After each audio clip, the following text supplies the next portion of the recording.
Thank you, Matt. You wanna... Yeah, that's the real one.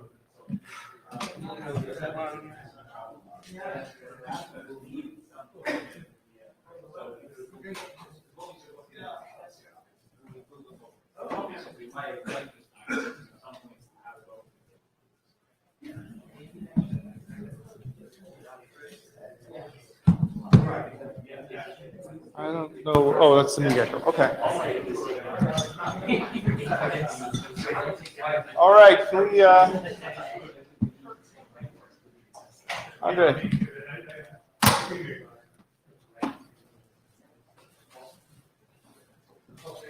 Okay. Can I get the people who are talking by the mic move? Move away from the mic, out of the room, whatever. Come on. We're trying to get started for the Acme meeting now. Can I have a volunteer to be the Jabber scribe? There'll probably be not much activity on that. Great, thank you, Sean. And can we have someone take minutes? All you have to do is record decisions, consensus, initial consensus. There'll probably be about 4 or 5 hums today. Anybody? Okay, thank you, Matt. Okay, old friends. All right, the blue sheets are going around. Let's see how well. Here is the note. Well, it's still early enough in the week that you're not sick and tired of it. I split it up into 2 pages. There's the resources. If you're new to the IETF, go click on those links. All right. The agenda. The document statuses, that includes the main document, CAA, and I forget what the other one was. At the SEC dispatch, star came up, and the dispatched it back to Acme. So we'll have a brief overview of that. There are some concerns and issues about interop for the CAA challenge. We'll discuss that a little bit. And then there's Acme Authority tokens, 2 presentations, one from Chris and John. Any other changes? Open mic, that's not going to happen. Okay. So the quick document status, I will, if I did this right, yes, there we go. Yes. Okay, so Ecker provided his AD review in mid-May, which I replied to in detail and promptly forgot for a couple months. So there was radio silence. On World Emoji Day, you fail me. The best I thought was trash fire, but okay, so that's a boom radio silence. It's a boom box. Nobody knows what those are anymore.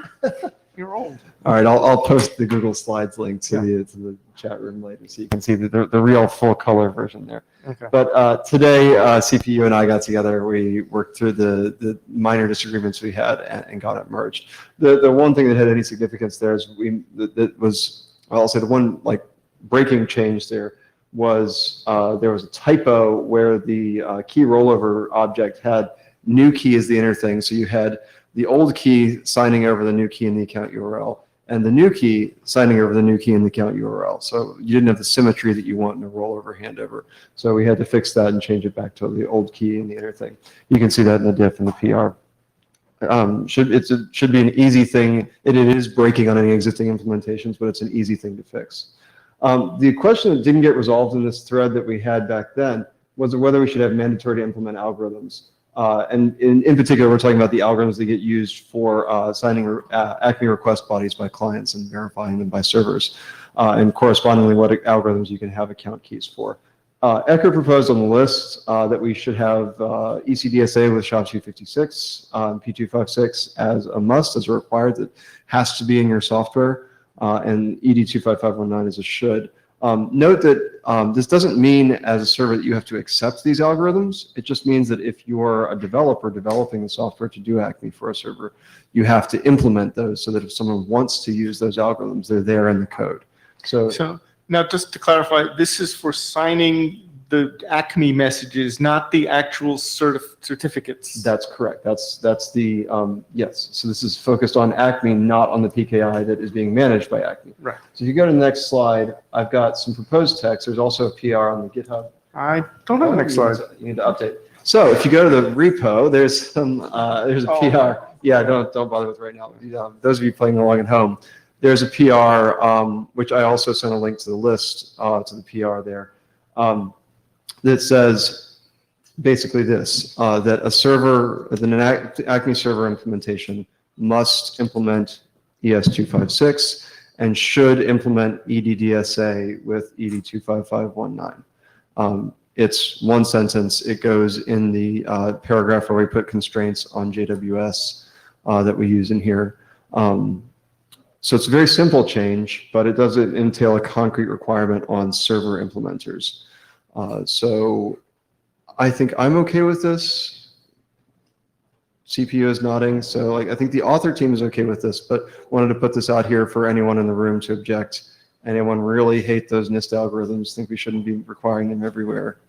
So before we, okay. These are, by the way, also required signing algorithms for TLS. So they're going to be in your crypto stack. Hi, Sean Turner. That was going to be my point. Like, they're in your TLS stack. They're there. Just use them. And when we don't like them later, you can just change them. Yeah. So,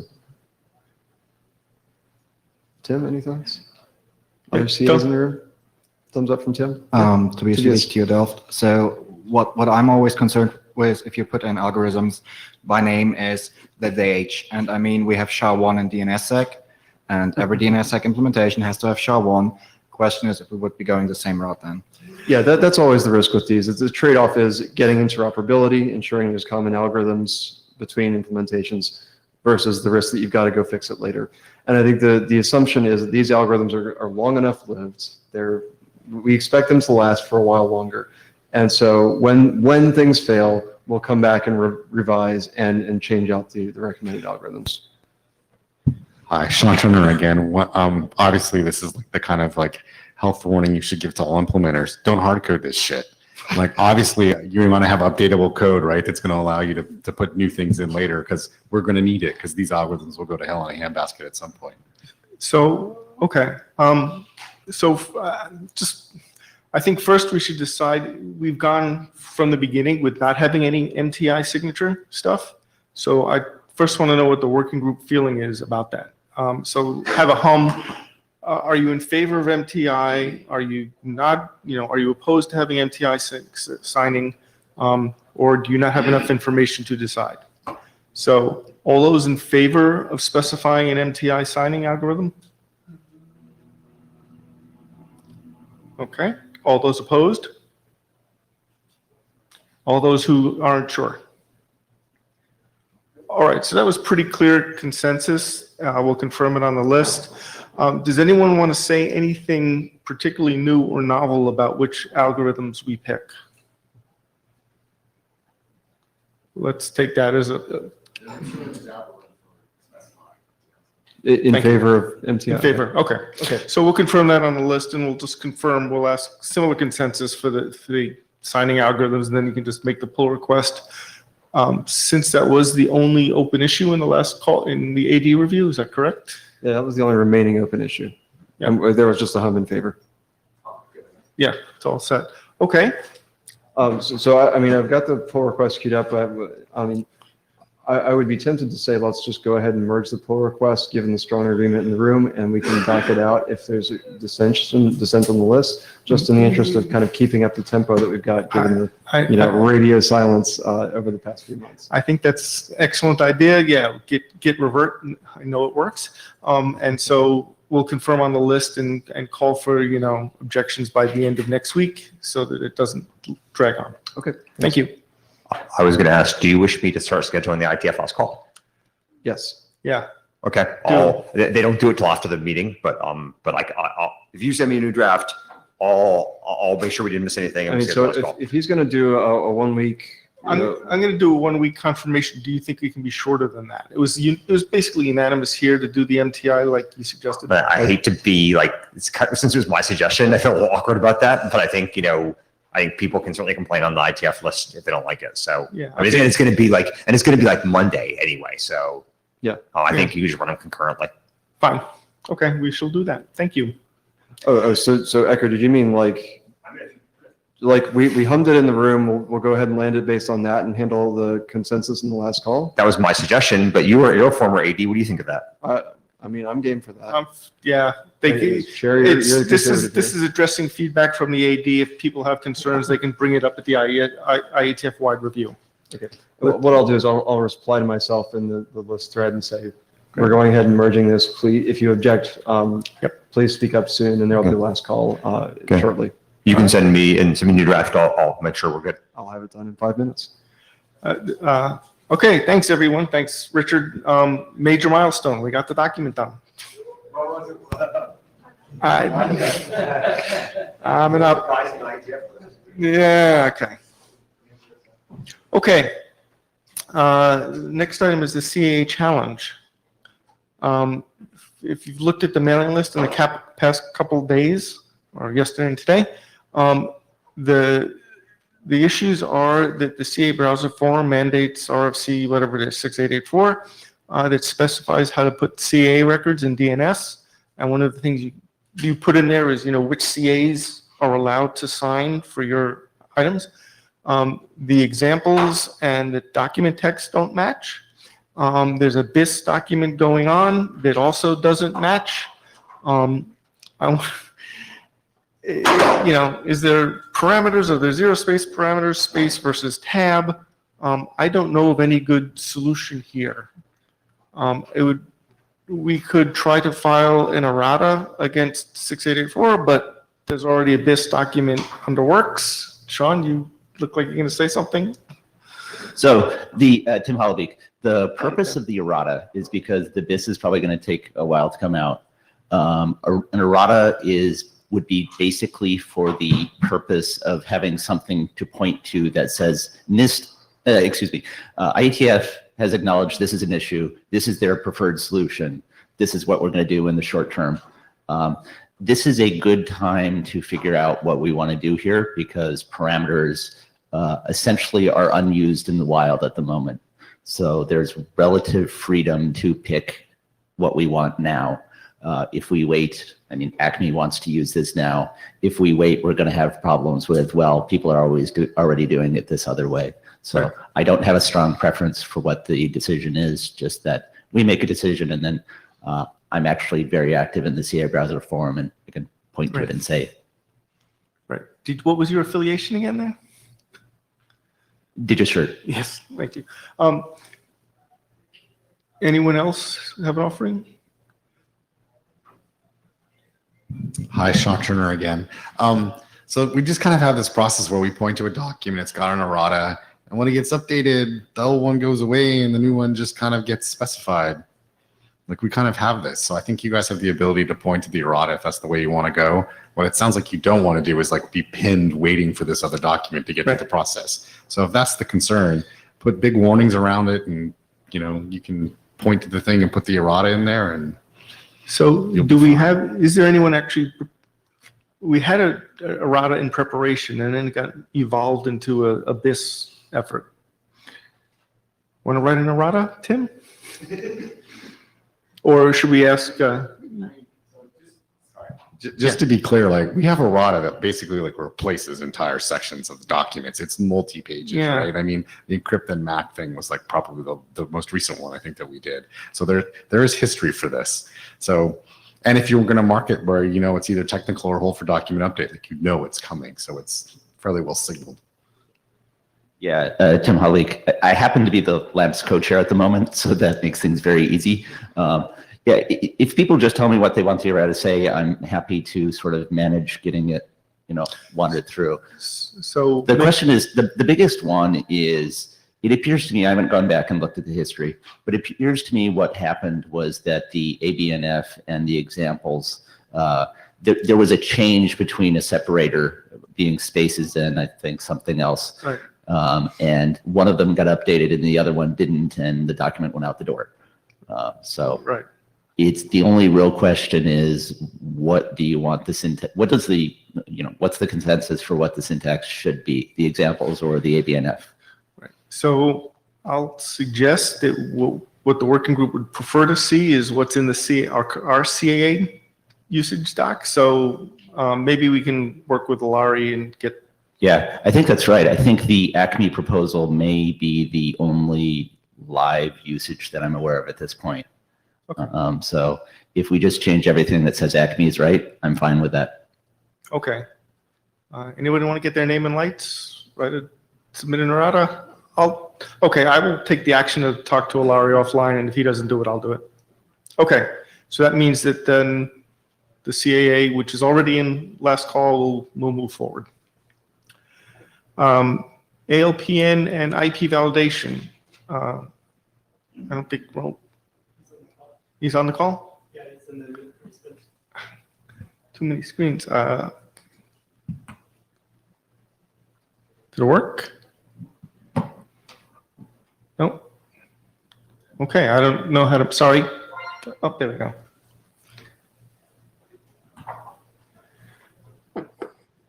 Go ahead, Roland. Oh, yeah, nothing has changed massively in the document since the last meeting, except for the removal of the reverse DNS zone validation method in the Acme IP document. Otherwise, we currently have deployed implementations of at least TLS LPN. Nothing for Acme IP. And I had to miss the meeting, but in London, we had agreed to move this to last call, correct? I don't think so. Okay. Let's, anyone have any concerns, issues questions they want to raise about these? All right, so we'll move them to last call? No, I'm not sure. All those in favor of moving these documents to last call, please hum now. Okay, thank you. All those opposed?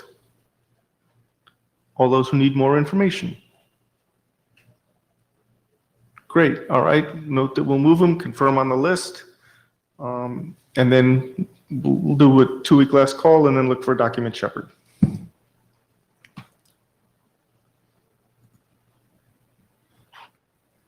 I'll talk to the email documents. This meeting conflicted with CFRG, so Alexi's over there. The first one, certs for S-MIME. There's a challenge. He's got some discussion, co-author. They're working on it. They'll come back. I don't know that we'll meet in Bangkok. Well, actually, because of STIR, we probably will. So that'll be coming up. On the Acme email TLS one, the other Acme email, sorry, doc. He says it's ready for last call, but there are 2 issues, and this is for servers, servers doing TLS, your POP server, your SMTP server, your DNS server doing DNS over TLS right? Also, local mail transport is an option, although that would need some more work to get a port assigned and so on. Do people have comments about whether this is ready, or should we get these other issues fleshed out first? Corey Bonnell, TrustWave. So I took a read of the draft earlier today. One thing that jumped out at me is the port and the service header parameters are actually in the protected JWS payload, or not in the payload. They're in the protected header. They're not in the payload, which I think is basically goes against the way how the base Acme spec encodes the request. Okay. Just a quick show of hands. How many other people have read this document? Either one? Okay, Tim. Not many. Okay. I'd like volunteers, because I don't think they're not. The second one isn't ready for last call, it seems to me. How many people promise soon to read the email server document? It's pretty short. It describes how to get certs for your other service. Tim. Yeah, it actually got discussed at the email table at the hackathon because the email happened to come across at that time. Tim Halbeek did just keep forgetting. It looks like it's in pretty good shape. We discussed the issues that were mentioned there. I forget who is sitting there, but the general view was that LMTP support was not really necessary, but that perhaps the issue for multiple services on the same host needs a closer look just to make sure that it doesn't have any of the issues that we ran into with TLS SNI, for example. Okay. All right, so we won't advance these yet. Wait till the issues are resolved and expect at least one more draft. Since the main document is done, you all have lots of free time, so I encourage everyone in the working group to read these other documents. I mean, this is sort of the really cool thing about Acme, right, is it's not just WebPKI certs, it's all these other certs. And if we had, a way to get mail servers and mail user agents getting certificates really easily in an automatic way, next stop, SMIME in the world. Yeah, so not that I would volunteer to read a document, but is the server document, you're talking about the SMIME 02 there? Yeah. So I think I just looked at it. I mean, it's like 4 pages, right? And there's still a lot of like TBD in it, including the entire security considerations, including, and there's a lot of stub in it still. I mean, I'd be happy probably to review something that is short, but I feel like that's maybe not ready for. Okay. Thanks. All right. Next item is STAR and its use of Acme. By way of history, right? They come here, then we had sec dispatch created, and we are back. And now they're bounced back, this time for real. So Exactly. So yesterday, I don't know if, I guess that I see a few familiar faces. So some of you were there at the sec dispatch. Can you move on? to the real slide. Yeah. So basically, just to tell you the story again, we came with this proposal about having a mechanisms for using Acme to generate short-term certificates for delegate identities. So the idea is that, I guess that this is something that is quite familiar. Now there is a draft that is Acme Star. That, by the way, and it's our fault, if we didn't send you an update, we believe it's mature for last call, just as a note. Yep. And this is something that, I know that should be in the other part of the agenda, but it's something that we were with all this sec dispatch stuff, and we were much more focused on that and forgot. I must confess I forgot completely to send you the update. So we believe it is for last call, yes, for if anyone is taking notes for the minutes. That's the other part. Let's say, how do you use Acme to generate these temporary delegated certificates? Then is how the entity that is asking for these certificates requests to start the Acme process to the owner of the identity. So basically, let me say this is a CDN that is asking a content provider to provide a certificate, a temporary certificate that can be used by the CDN nodes to prove that they are using a correct delegated identity that has been delegated precisely by the identity owner. So originally, we in a certain moment we split the process. On the one hand, the pure Acme process, and the other case is how you request to start this delegation.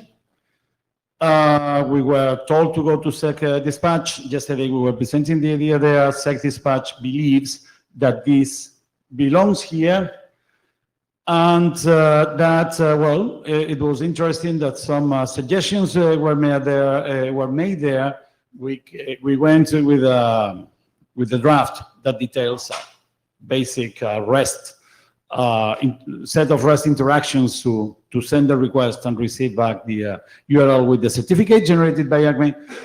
And during the discussion, some people were reflecting, and this is something I must say that I found interesting, and I basically agreed with the idea that for these requests we could use Acme as well. I mean, it would be a profiled Acme because, for example, validation is not to be made there because you don't need any validation. The validation is made on the other leg of the protocol, but at least that we could use basically an Acme request as well. So, since we have been bounced back by SEC dispatch, the questions are two, and first is whether the group believes that the problem, not the solution, the problem is something that is, as SEC dispatch thinks, something that has to be sorted out here and that we have to embrace inside Acme and look for a solution for this. This is the first thing we are asking. The second thing is precisely related with this idea that appeared during the SEC dispatch group, is whether these requests should be implemented as they are right now in the document. That is draft Sheffer. It's not Acme any longer, right? It's Acme. Yeah. Sorry? It still is.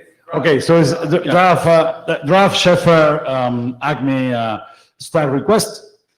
Whether we should proceed with what we have right now, that is this REST protocol, or we should explore the idea of profiling Acme and thinking on a simplified, different interaction as another kind of Acme request.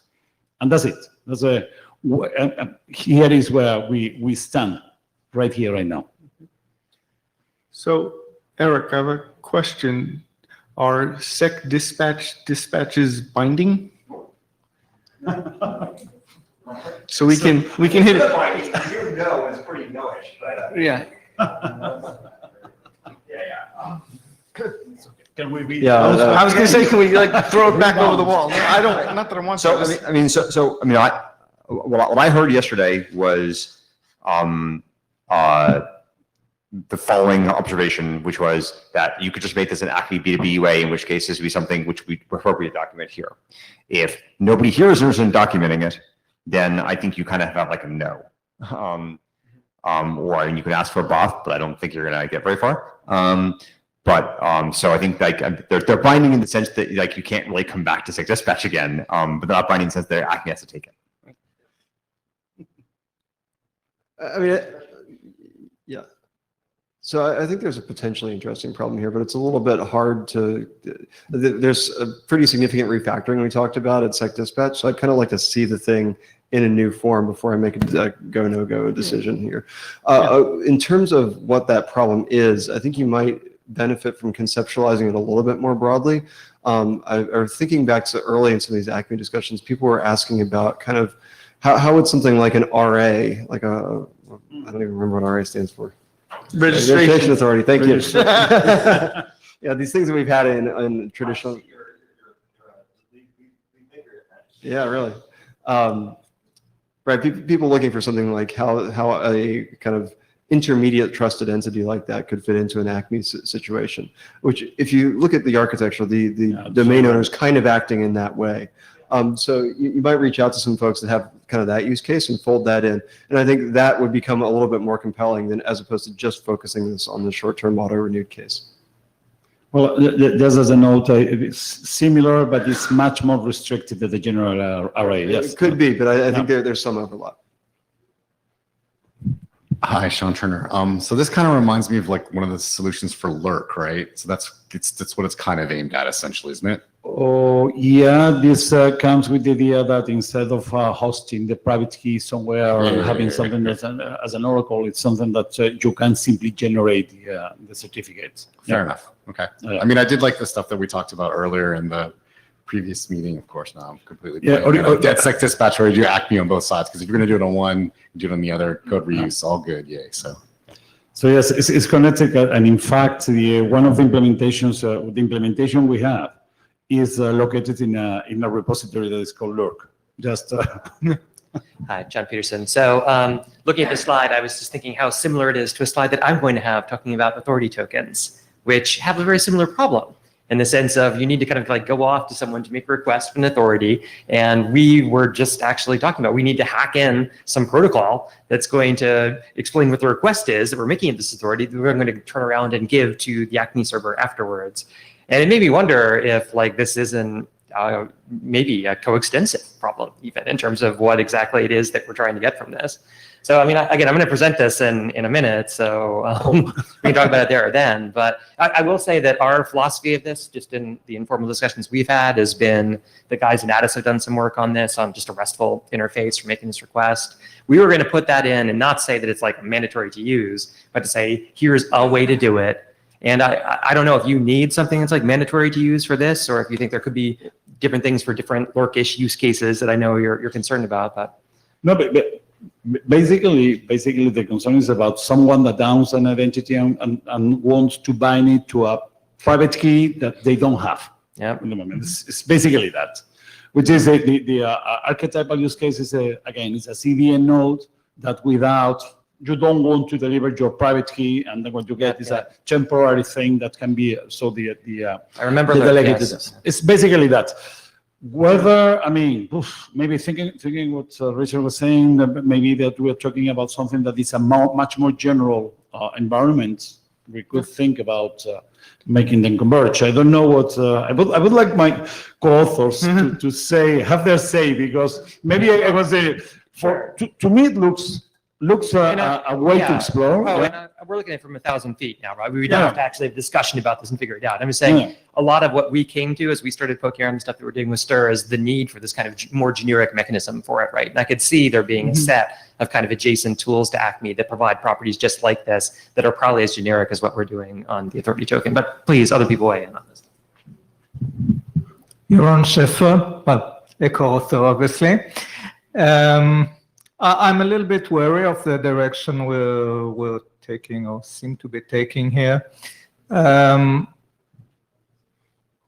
For delegation, we need two pieces. One is the piece that's hopefully going into working group last call here, which is an Acme extension. And I think we have like general consensus how this can be done. There's also this other piece of the request where the client requests delegation from the forwarder, for lack of a better name. Today we have a very simple, very small solution for the request piece. It could be termed as a subset of Acme, and it could be generalized into something more like a registration, whatever it's called, array. Authority, right? But we have not heard an actual requirement for an RA in Acme. So we're taking a very small solution that's actually needed by an actual use case, and like growing it into something that will take a long time and that we're not actually sure is needed for a real use case. Right. I mean, procedurally, you're just kind of out of order here. I mean, basically, the way in which you have a number of options for bringing work here, and those options are, you know, like if you want to do something that is like the thing your original proposal, your avenue for that is sec dispatch, or asking for a BOF. And if you want to do something, and so like I think you kind of didn't get like a really super positive response there. So like you don't like have a lot of runway there, and so now you have another avenue, which is this technical, which is the angle bringing it to Acme and having it be more Acme-like. If you don't want to do that, we could have a conversation about what your options are for your original proposal. But like I said, I tell you, when we typically the purpose of exec dispatch is to evaluate those proposals. All right. Just to be clear, that's me speaking as AD. But there's a reflection. I mean, I don't believe that this deserves a BOF or a separate. So- I mean, we're talking about a single document, as Yaron said, is something that is extremely simple. So Yeah, so I don't hear anyone saying this is a bad idea to make this thing fit in the Acme framework. The most negative thing is, well, we don't have a document yet to really look at, so bring it up on the lists. We have at least some people in the group who are interested in doing this, obviously. They've gone and come back and gone and come back. So, let's give them another bite. Let's do it. Any objections, concerns? Okay. Go off and write and do a -00 and And what do? Shall we continue with the standalone protocol, or shall we explore the Acme profiling? so I think what Ecker was saying is if it's going to be in Acme, then it should be Acme-like. Okay, fine. Yeah, the document I'm looking for is an informative document that says, here's how you use Acme on two sides of a box to create Yeah. this function. Fine. Right. Fine. Okay. Thank you. Composing individual 00, correct? Yes. Yes. Okay, thanks. Okay, sorry, that one.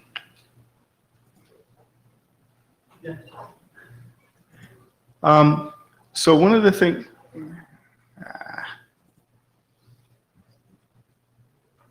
before we get to that, it's only Monday and already, it's only Tuesday and I've already forgotten all the names. Is the guy who presented at the hot RFC here? Oh, there you are, yes, of course. Do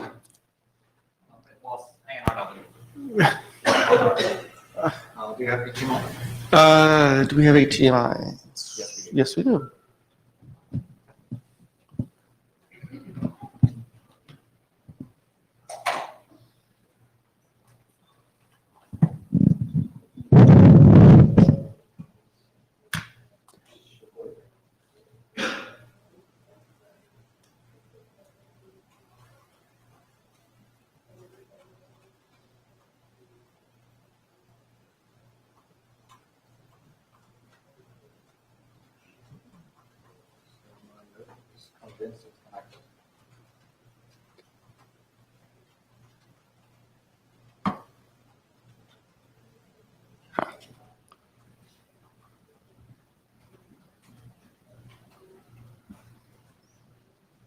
Oh, there you go.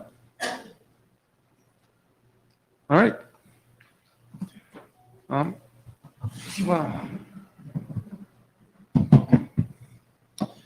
So, welcome everybody. This is about the impact of IP use after free attacks on domain validated certificates. And the problem basically is if an attacker can reuse an IP address for which a stale DNS record exists. So DNS record pointing to an IP address, the attacker can actually get a valid certificate via domain validation. And in fact, this is a serious problem. So we did a measurement study and we found 700,000 domains which were actually stale, pointing to Amazon EC2 instances. Demonstrates that it's relatively easy to actually get an IP address that points to a specific domain which you want to take over something for. And the basic problem in Acme is that we're basically verifying an IP address, so a target, as a proxy in order to verify, in order to prove that you have authority over a domain. And basically, this is not only IP use after free, this is asterisk after free. So for example, Uber was hit when one of their load balancer instances that they had used with Amazon became stale. So they still had it in the rotation, but well, they forfeited it, and then an attacker was able to actually register it and thereby steal cookies for authoruber.com, which meant that they could basically steal accounts from Uber users. And this can also happen if you have BGP hijacks. Then you also get IP use after free, and in every other case where we're using something where we are pointing to verify Acme, to verify authority over a domain.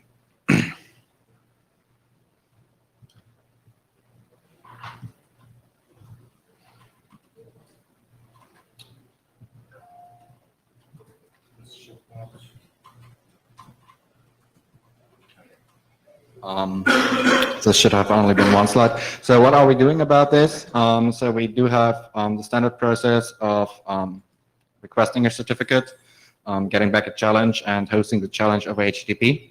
What we are suggesting is an additional step. So instead of directly sending back the challenge, you first check the CT logs, see if there has been ever a certificate issued for the domain for which you see a certificate request. And if there ever has been a certificate issued for that domain, you actually ask the requester to host the challenge via HTTPS. There's a little bit of a argument proxy here because there's some considerations we'll go into like later. But technically, this should prove that authority over the domain was continuous, so that the person now requesting a certificate is the same person or a person authorized by the party who requested the previous certificate to actually request a new certificate.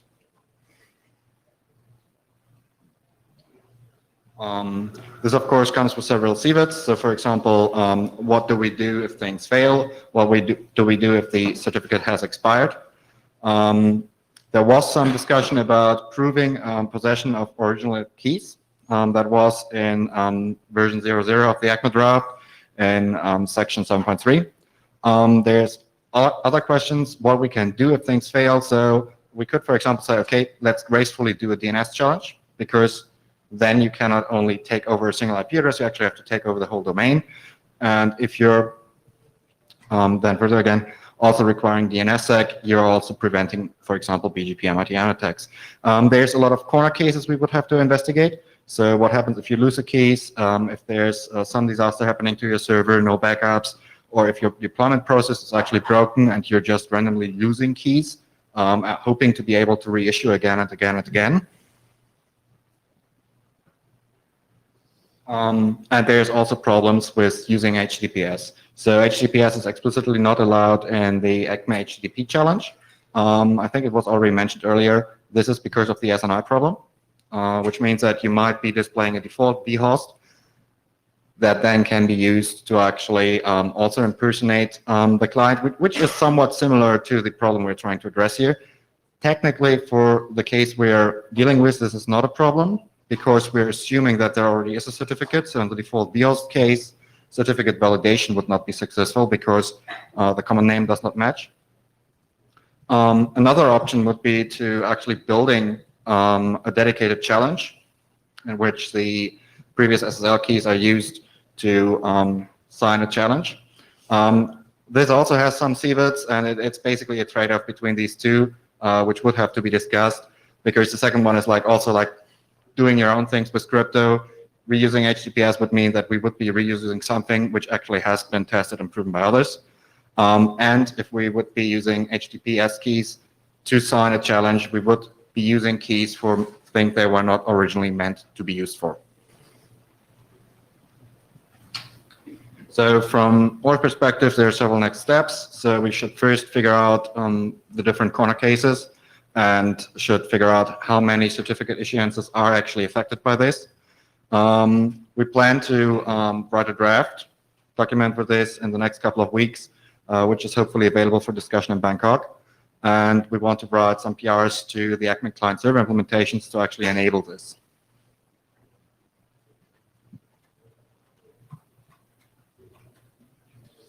So with that, I'm open for discussion.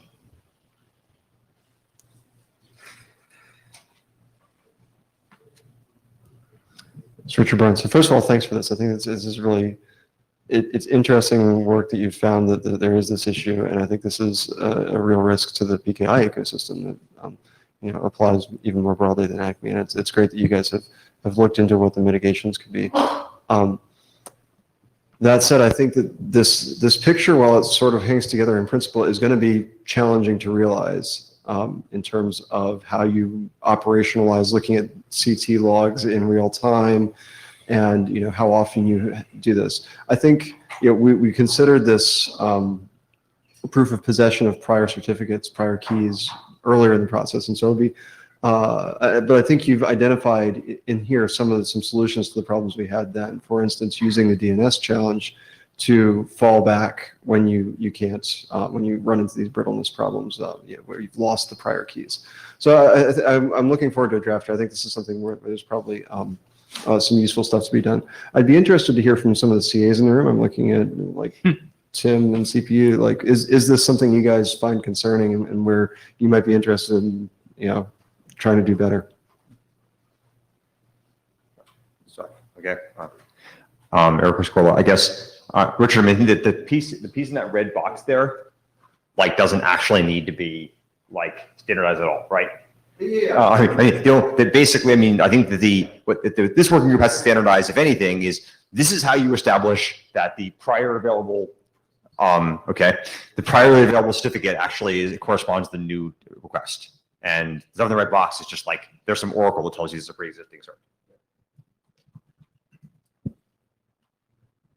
All right, Tim Halbeek, did you cert? IP certificates are hard. I wish I had a better answer to that. We've actually discussed it a couple times in the last 4 months on the validation working group, and the specific question of the fact that it is impossible to determine. Oh, excuse me. Sorry. This is about domain name certs where the target of the A record has changed from the domain owner to someone else. That one's hard too. There are lots of things that aren't hard. So that one actually was one of Ryan Sleevy's favorite things to worry about before it became one of the things that he decided he no longer was worried about. A couple of years ago in Switzerland, he wanted CAs to check every month whether the domain validation was still valid. I mean, that's part of the problem with certificates is you're certifying what's true at the time of issuance, and it may cease to be true in the future. And I don't know, other than revocation, how you deal with that. Yep. So I'll point out that the likely path forward here is a draft that talks about, it would be the Acme equivalent of DNS ops, right? As in, here's some advice as to what you might do to make sure that the things you've issued via Acme are still good. Yeah, okay. So Richard? what I would expect to see in this draft is some protocol mechanism for proving possession of a prior key, probably either resurrecting some of the syntax we had before or just doing something over HTTPS, together with some operational considerations about when you would use that mechanism and how it would fit in with some other stuff. This isn't actually just, so that's what I expect to see in the draft. So just to clarify the scope here, this isn't actually about continuity of validation. This is where the thing you are validating, would have been true at some point in the past, but is not true by the time you go to validate. So, you set up an A record to example.com when you were using that server on AWS. You then left that A record there, canceled your AWS account, and AWS recycled the IP address and reassigned it to those guys. And so then so those guys can now go to you and get certificate, or can go to the CA and get certificates for example.com, even though they don't own example.com. Yeah, so that's another one that. No, well, we actually solved it, so it was easy. But then people decided they didn't want to do this. This is related to the question of whether you can do validation successfully with stale information that's sitting around from previous validations. The entire point of the improvements to the validation methods that we made involving a challenge response was supposed to prevent that threat. It does not work with certain things that people want to do around delegated validation, where they just want to point over to a lot of automated renewal systems want the property that they rely on something that's sitting in DNS, and as long as it's still sitting in DNS, the renewal still works, especially when you get into validation for short-lived certificates where you don't want to be doing a challenge response with a token that you get from the CA every 5 days. So there's been a move away from freshness checks. I think that if we move away from freshness checks, then we do have all the problems that you mentioned. And so we probably have to think of what are other mitigating factors if we're going to allow that sort of very automated renewal. I'm going to cut the line, ask the remaining speakers to be brief because one, it's likely that we'll see some document before the next IETF, and two, the TN auth and auth list folks who would already have documents in the working group are running out of time. All right, so this is Corey from TrustWave. So I'm looking at the workflow here, and I'm wondering if we could maybe simplify it a bit. Since most web PKI certificates now have embedded SCTs, I'm wondering that you could basically remove that step to check for existing certificates, do the host challenge, retrieve the certificate, and then look up in the certificate transparency log using the embedded one of the embedded SCTs to go and see if that exists. You get the certificate and make sure it matches. I'm wondering if that would. Let's design the thing later. I'm just Okay. conscious that I've let the whole agenda run long. So, well, This is Daniel McCarney from Daniel. Let's Encrypt. So I'm kind of on board with everyone else here that says that we need a draft to really evaluate this. I'm a little bit skeptical about it. I think the operational difficulties that are not addressed just in the slides so far, especially around checking the CT logs and which logs and maintaining the full logs are pretty substantial, especially at the scale we're operating at. And I did want to mention, in relation to the PRs you're planning, please try to submit those to Pebble and not Boulder. That's kind of our smaller experimental Acme server, as a small note. And earlier, when you were mentioning the fallback to DNS-01 challenge type, from a practical perspective, the deployments that we've seen of Acme clients, particularly with large-scale integrations at hosting providers, they almost always select one challenge type, and their client is configured only to address that challenge type. So the idea that if you are an integrator or even an individual user that's running CertBot or another Acme client, expecting to solve an HTTP-01 challenge and the server gives you back just a DNS-01 challenge, I would say almost universally that client is not going to be set up to provision the DNS records in the zone, not expecting it. So we could get to a world where maybe the clients would support multiple authentication methods and the user would have to configure all of the authentication methods that may be possible, which will be challenging, especially based on the DNS zone requirements and the update API. But presently, you've got one challenge type that you're expecting to use. If the server doesn't give you back that and expects some other challenge type, you're just going to stop issuance and post in our community forum, basically. Thank you. We'll consider it. thank you very much for the discussion. Look forward to seeing.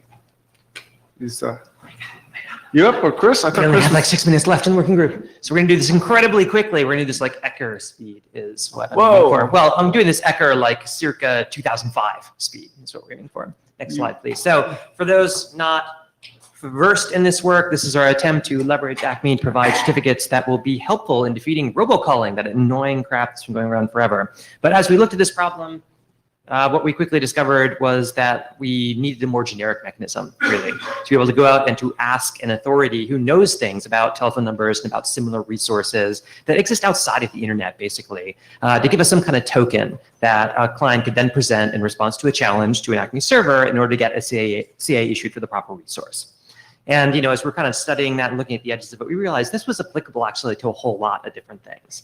And so we have this document here, the Acme Authority Token, which kind of genericizes this mechanism. Chris in a second is going to talk about the specific application of this to the problem we have for issuing certs for telephone numbers and for similar resources. Next slide. So this is what we're talking about. Basically, we are creating a challenge type for TK auth. And we have a subtype mechanism for it right now called ATC. This is based on the notion we might actually want to have multiple subtypes for this. And although we've gone back and forth about this, I still think there's some utility potentially in doing that. I don't know if we really have time to delve too much into that issue today. The basic idea, though, is that the token you're going to get from an authority is a job. And that you're then going to present this job, which is going to have some stuff in it that's going to make it clear kind of what the Acme account is and what the resources you're asking for. That'll go back to the Acme server in response to the challenge, and presto, you get your cert for the resource. Next slide, please. And so, yeah, this you can see how we would just kind of jam in the Acme response there down the payload, this thing we're calling ATC. And the ATC, that's just the base64 encoding of the job that gets jammed into there. Otherwise, this looks suspiciously like ordinary operations of Acme, does it not? Next slide. So I will try to at least say things about a couple open issues. People could dash to a microphone and speak to this if they were so inclined. Previously, we had a discussion about whether or not we should use the fingerprint or the nonce to kind of bind the token that was being generated by this authority to the Acme challenge. Should it be bound really to the challenge or to the Acme account? And that's really the distinction here between the fingerprint versus nonce. And what we decided to do is to say that for the use case we're most interested in, we think fingerprint works best. The reasons, some of which are actually related to like STAR, that we want to be able to get short-term certs, and so we want to be able to issue one of these tokens, potentially reuse it to get multiple certs from it without having to kind of go back and constantly be pinging the authority and things like that. So what we've done now is we've just created a generic binding that can be either fingerprint or nonce or specific, maybe other things people think of someday that might be different for different use cases. But if anybody has any further thoughts about this, this is the main switch we made from last time, is that we switched this over from nonce to fingerprint as kind of the default assumption we're making. But we want to leave it open in case there are use cases where nonce makes more sense, where it actually makes more sense to say, for this kind of authority, yeah, you want to actually be bound to that particular challenge that was issued, by the Acme server. I know that we have no time, so I don't want to get too much into this. We also, as I just mentioned earlier, we have this notion there should be a way to go to a token authority and to say, hey, I need one of these jobs. And that requires a protocol. And as we thought about that, we're like, well, we should probably mock something up. Right now, we just have TBDs in the document about it. Our thinking up until now anyway had been, we'll just use a REST API. Some of the people who are applying this to the telephone problem have already spec'd one in another SDO and Addis. And we can just basically scarf all that material and put it in here. But if there is a need to create something more generic that might help the star case that you were discussing, I'd certainly be open to that. And I guess what we could do is just kind of mock up what we think this looks like based on the current stuff going on in Addis. And we could kind of compare that to what you're doing with star and see if it looks like there's an overlap or if it makes sense to try to converge around this. I think that's it. If anybody has any comments with the remaining 2 seconds. Chris is up. It's now 6:19.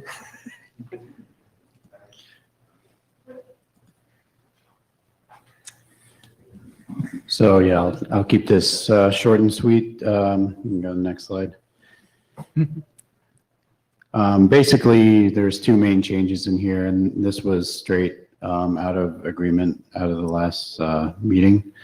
The first thing is, rather than have a JSON representation of the bits in the TNAuth list, we decided just to put the ASN1 base 64 encoded object into the token and the challenge. The other thing, as John mentioned, is the explicit support of fingerprint, basically the account-based fingerprint. Next slide. So really, I think we can go through these pretty quickly. I included them just in case we needed to talk about them, but in this one, let's see. Oh yeah, this is the type and the value for the new order. In the identifiers object, I changed the value to a base 60 and 64 encoded value. Next slide. Same thing with challenge and response. You have the value there that was changed. Next slide. And then the ATC, this is the fingerprint part in the ATC claim. I have an example in the document where it shows the fingerprint, and I defined it as, I think typically is done, the algorithm and then the hex values with colons. And that's it. Anybody have any questions, comments? I think we're getting pretty close here. I haven't heard any groans from anybody, at least in the community that we're the TN community. Yeah, can I have a show of hands? How many people have read, do it the simple way, either or both of the documents? Okay. So yeah, skimmed it. Okay. So right, this is like secure identifiers for mobile telephones. This could, no, anyone's got a mobile phone wants to know who the other side of the party is, right? This is important and useful. So I, again, encourage people, and the user community of mobile phones is going to obviously swamp the user community of websites. Before we move on, and pardon me if I'm very naive, but maybe it's because of the influence of the previous working group, but this has not some analogies, some of the auth flows, or I'm completely wrong? Well, I mean, OAuth uses JWT, so maybe there's some, can use JWT. It's a job then. So, yeah. So it's not. No, like, I mean, but I think that's not only that. I mean, the flows and the way you go through authority, and then you request. It's about the endpoints, not only the formats. Well, probably with a different goal, and this is important because in one case we're talking about accessing general information. In this case, it's something that is much more sensitive, and this is probably should be, or we should be much more careful here. That maybe the guys in OAuth, anyone from OAuth here, I think but it's more about the challenge and the definition because we want to use Acme with a third-party authority. I mean, all of these things are a mix of one thing or the other. but yeah, I guess no, This isn't like it's certainly not an identity play, right? In a sense, these resources are not like human resources that you'd use for like SSO or something like that, right?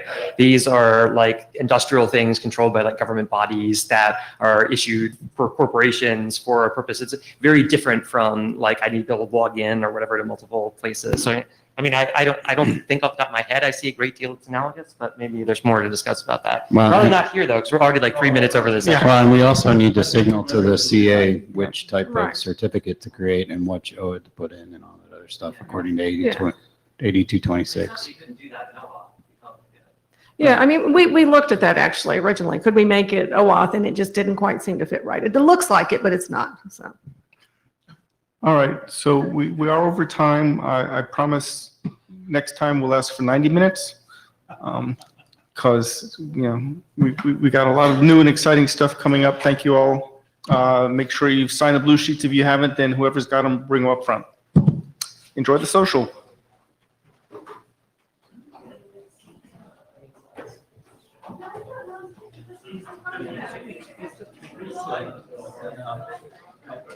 Yeah, all of the slides will show up if you go to the meeting. Yeah. That few Delft one. Oh, no, that one wasn't. I'll get that uploaded. Yes. Okay, you will do that. Yeah. Mail me your slides so I can add them to the meeting materials. Yeah.